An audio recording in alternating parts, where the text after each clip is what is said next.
Assalamualaikum warahmatullahi wabarakatuh. Salam sejahtera untuk kita semua. Pagi ini kita akan melanjutkan kuliah kita tentang bagaimana mencari gaya hidrostatis pada bidang datar terendam. Sejauh ini kita sudah punya dua rumusan ini, yaitu P sama dengan F per A dan P sama dengan P atmosfer ditambah gamma H. Sebetulnya dari rumusan dua ini kita sudah bisa bagaimana menghitung besar gaya hidrostatis pada bidang terendam, karena kita sudah bisa membuat diagram tekanan hidrostatis, lalu kita sudah juga belajar bagaimana menghitung besar gaya hidrostatis pada bidang datar terendam. Sekarang kita akan melihat bagaimana matematikawan bekerja dalam menurunkan rumusan untuk menghitung gaya hidrostatis pada bidang datar terendam. Baiklah, mari kita lihat ilustrasi gambar di samping ini. Misalkan ada sebuah bidang datar yang berada pada posisi seperti ini, seperti di gambar, yang terendam, muka airnya di sini. Bidang datar ini berpotongan dengan muka air pada titik O. Nah, sekarang kita akan meninjau pada bidang yang di dalam gambar ini hanya garis tunggal ini. Jadi kita akan meninjau besaran gaya hidrostatis pada bidang ini saja. Misalkan kita lihat bidang ini dari sebelah kiri, dia akan nampak seperti persegi panjang ini. Bidang ini mempunyai luas yaitu A dan mempunyai titik berat di titik G. Titik berat bidang ini ada di titik G. Titik G ini berjarak Y0 dari sumbu X. Sumbu X adalah sumbu yang merupakan garis perpotongan antara bidang dengan muka air. Sedangkan sumbu Y adalah sumbu yang sejajar dengan bidang. Caranya bagaimana matematikawan bekerja? Jadi bidang yang seluas A ini itu didiskritisasi, dipotong-potong kecil-kecil, sangat kecil. Lalu kita analisa satu luasan dA, bias elemen diskrit seluas dA. Elemen diskrit dA ini berjarak Y dari sumbu X. Jaraknya adalah Y. Elemen diskrit ini berada pada kedalaman H. Kedalaman secara vertikal dari muka air adalah H. Jadi, pada elemen dA yang sangat kecil ini bekerja tekanan sebesar P. Lalu, dari situ kita bisa menghitung dF. dF sama dengan P kali dA. Dari rumusan ini bahwa F sama dengan P kali A, kita bisa menghitung bahwa dF sama dengan P kali dA. Karena P sama dengan gamma H, sehingga bisa ditulis dF sama dengan gamma H kali dA. Dan kalau kita melihat gambar ini, bidang ini mempunyai sudut alfa dengan garis horizontal, sehingga H itu adalah sama dengan Y sinus alfa. Oleh karena itu, dF bisa ditulis sama dengan gamma Y sin alfa kali dA. Lah, setelah kita dapat menghitung dF, maka F adalah dF, total dF untuk seluruh luasan A. Sehingga dapat ditulis bahwa F sama dengan integral dF. atau sama dengan integral gamma Y sin alpha kali dA. Karena gamma sin alpha ini konstan, kita bisa keluarkan dari integral, sehingga dapat ditulis F sama dengan gamma sin alpha integral Y dA. Nah, sekarang coba perhatikan di sini ada term integral Y dA. Integral Y dA ini adalah merupakan momen statis bidang seluas A terhadap sumbu X. Ini besarnya sama dengan A dikali Y0. Y0 itu adalah jarak pusat berat bidang A terhadap sumbu X. Oke, mari kita lihat penjelasannya mengenai apa yang disebut momen statis. Jadi, momen statis itu adalah integral Y dA untuk seluas A. Misalkan kita punya bidang seluas A. Dalam contoh ini, misalnya sebuah bidang berbentuk bujur sangkar dengan lebar 4 dan panjangnya juga 4. Lalu, bagaimana menghitung momen statisnya? Misalkan bidang ini kita bagi menjadi 4 pias. 4 elemen diskrit yang masing-masing adalah punya luas 4 satuan. Katakanlah itu merupakan DA1, DA2, DA3, dan DA4 yang masing-masing elemen diskrit DA ini punya titik berat yang jaraknya adalah Y1, Y2, Y3, Y4 dari sumbu X. Nah, term ini maksudnya mengandung pengertian bagaimana.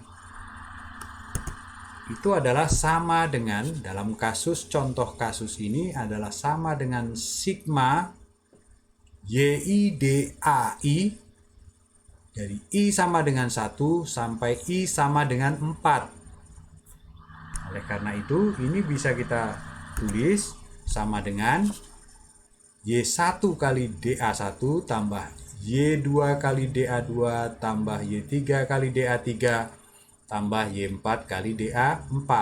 Karena masing-masing luasan DA ini sama, yaitu 4 satuan, kita bisa keluarkan. Sehingga akan sama dengan 4 kali jarak Y1 tambah Y2 tambah Y3 tambah Y4.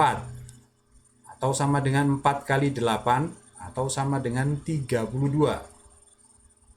Nah, ini akan sama, momen statis ini ya, dari hasil perhitungan yang barusan kita hitung ini, itu akan sama dengan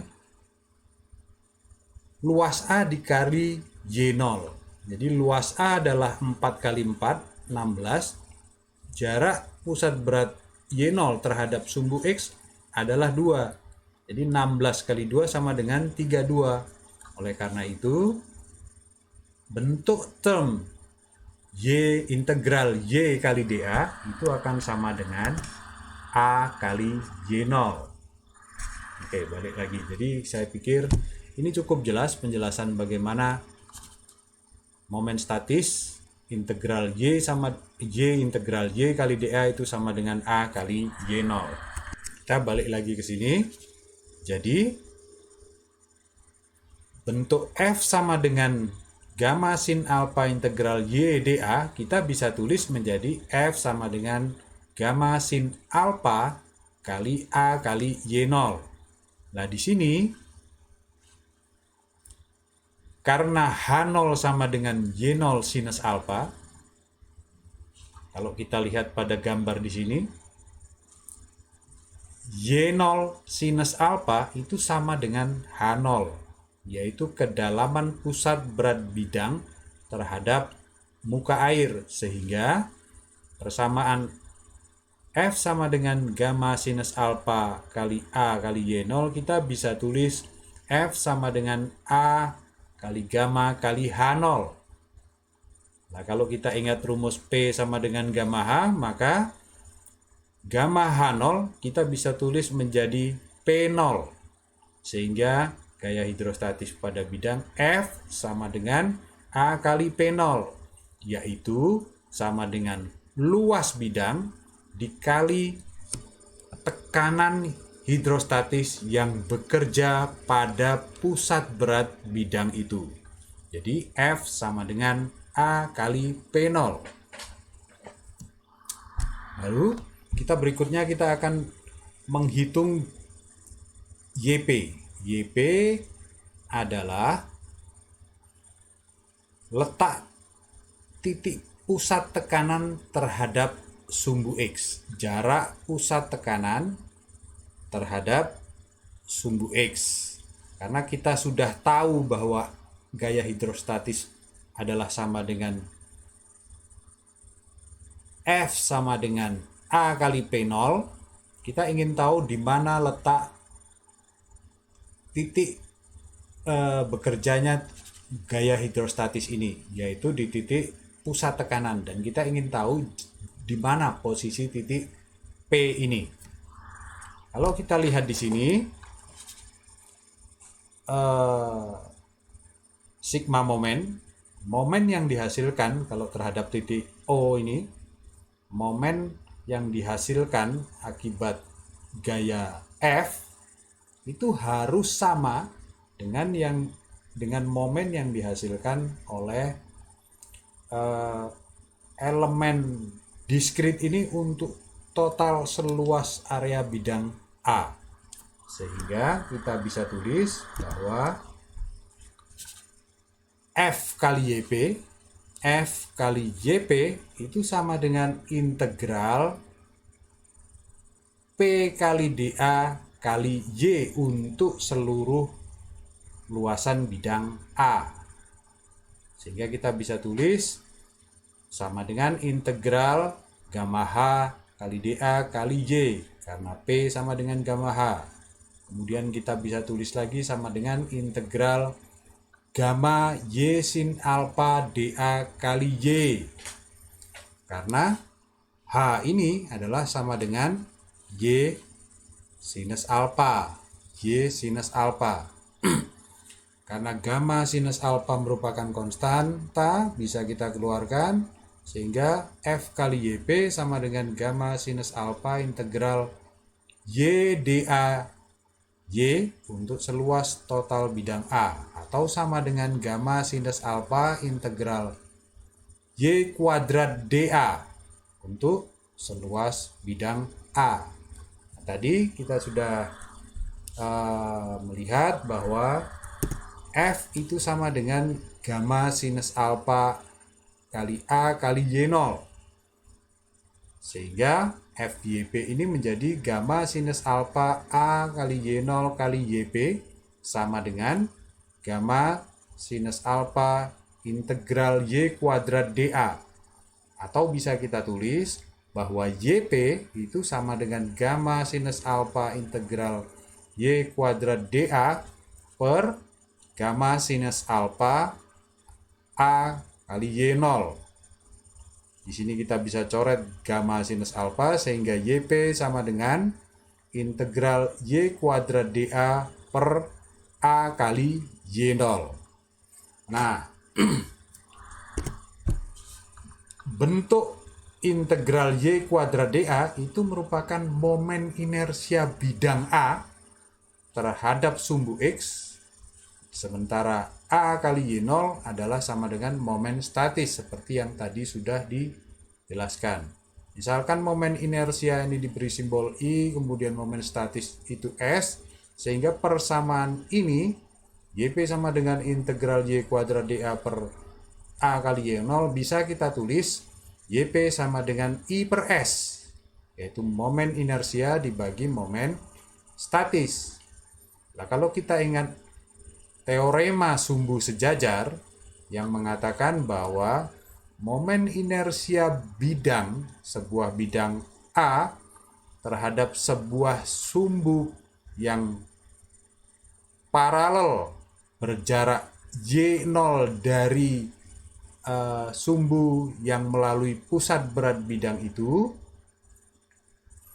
Di situ dikatakan bahwa momen inersia bidang A adalah sama dengan momen inersia bidang terhadap sumbu yang melalui pusat berat bidang ditambah A kali Y0 kuadrat.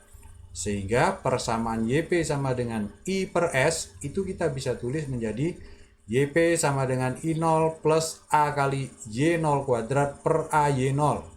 Atau YP sama dengan Y0 plus I0 per AY0. Jadi sekali lagi kalau kita melihat gambarnya, YP ini adalah jarak pusat tekanan terhadap sumbu X. Kemudian Y0 itu adalah jarak pusat berat searah bidang, sejajar bidang terhadap sumbu X. I0 adalah momen inersia bidang terhadap sumbu yang melalui pusat berat bidang. Nah, di sini sudah ada tabel beberapa bentuk-bentuk bidang. Di situ ditunjukkan di mana letak pusat berat bidang dan momen inersia bidang. Di sini contohnya adalah bidang persegi panjang, segitiga, lingkaran, dan setengah lingkaran. Nah, kalau diperhatikan di sini, Y0 misalnya untuk bidang segi 4, Y0 adalah sama dengan setengah H. I0 sama dengan 1/12 BH pangkat 3 kalau misalnya bidang itu lebarnya B dan tingginya H. Nah, perlu diperhatikan di sini bahwa Y0 di sini itu tidak sama dengan rumusan tadi. Karena Y0 di sini terhadap sumbu X, yang sumbu X-nya ini tidak nempel di dasar atau di sisi salah satu bidang. Bedanya kalau di tabel ini, Y0 ini dihitung dari pusat berat bidang terhadap salah satu sisi bidang. Beda dengan yang di penurunan rumus tadi. Sehingga ini mohon diperhatikan perbedaan. Jadi harus disesuaikan. Nah, di sini sudah masing-masing bentuk sudah punya Y0-nya sendiri. Baik begitu juga I0. I0 sudah diberikan sendiri-sendiri untuk masing-masing bidang. Jadi di sini kita sudah belajar bagaimana mencari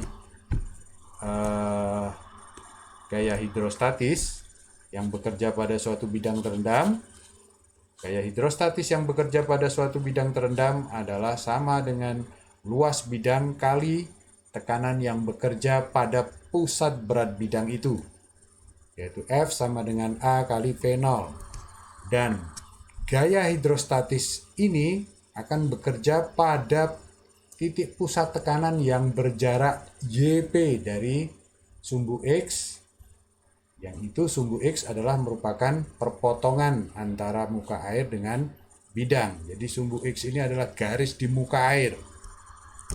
Dan YP itu adalah sama dengan Y0 ditambah I0 per A kali Y0, yaitu jarak searah bidang dari pusat berat bidang terhadap sumbu X ditambah momen inersia bidang terhadap sumbu yang melalui pusat berat bidang dibagi luas bidang kali Y0. Saya kira ini cukup jelas dan ini ada tugasnya. Dan ini tugas buat Anda. Misalkan ada sebuah kolam yang berisi zat cair yang pada sisi atas berisi zat cair dengan rapat relatif S1 sama dengan 0,8 pada ketebalan 0,5 meter. Kemudian di bawahnya ada zat cair dengan rapat relatif S2 sama dengan 1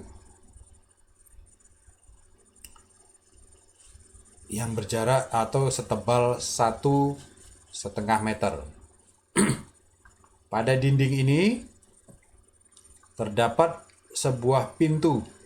Katakanlah ini disebut pintu air gitu kan. Kemudian di sini pada pintu ada sendinya, sehingga pintu ini bisa terbuka ke arah luar. Dia tidak bisa terbuka ke arah dalam, tapi bisanya hanya ke arah luar.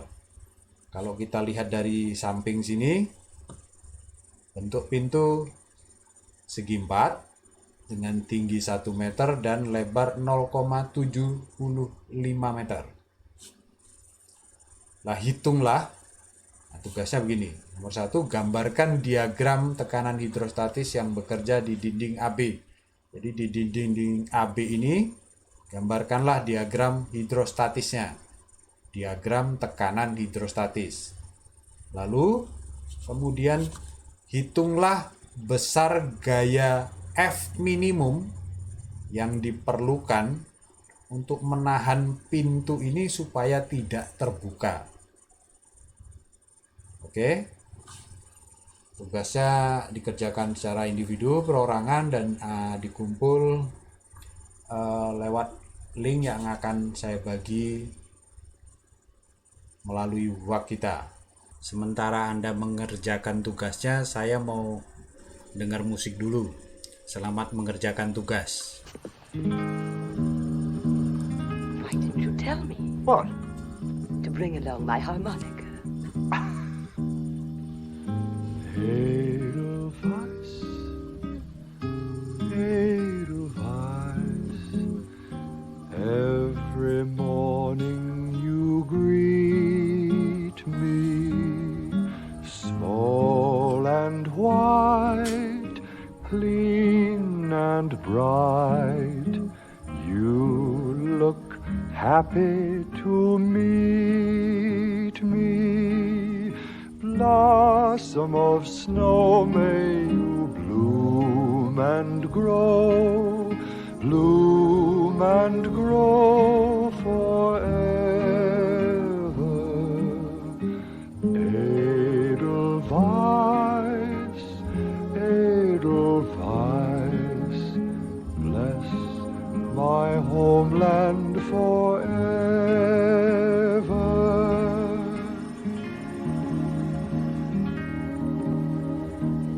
Edelweiss,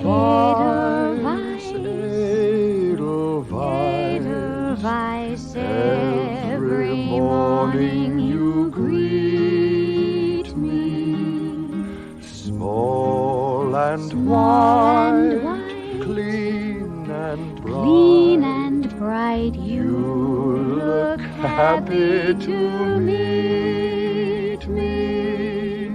Blossom of snow, may you bloom and grow forever. Edelweiss, Edelweiss, bless my homeland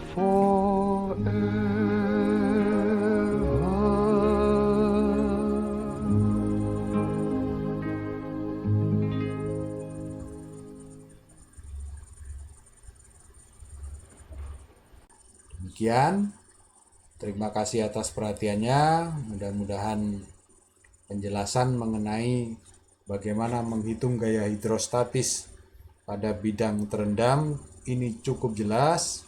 Kalau ada pertanyaan, silahkan bebas saja untuk bertanya. Kurang lebihnya mohon maaf. Assalamualaikum warahmatullahi wabarakatuh.